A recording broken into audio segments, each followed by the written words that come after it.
Մոտավորապես որքան կարժենա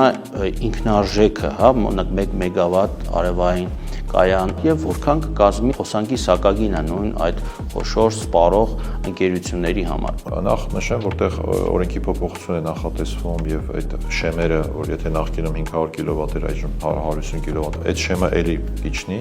հաջորդ տարվա մայիսից օրենքի նախագիծ կա, երևի կընդունվի ամենայն հավանականությամբ, որի նպատակն է բալանսավորել ցանցերը։ Շատ կարևոր հանգամանք է, որովհետև մարդիկ շատ հաճախ ուզում են ինչ-որ մեգավատներից, տասնյակ մեգավատներից ինչ-որ տենց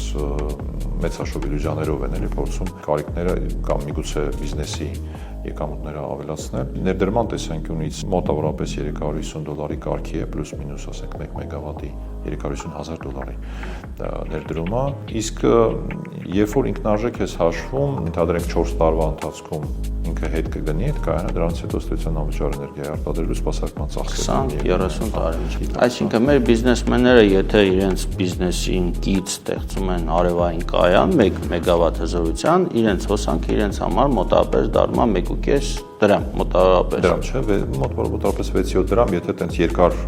25 տարվա սպասարկումներով եւ այլն։ 6-7 դրամի կարգի լինելու, բայց շատ կարևոր է ստե հաշվի առնել, որ այդ կայանի արտադրածը դու պետք է սպառես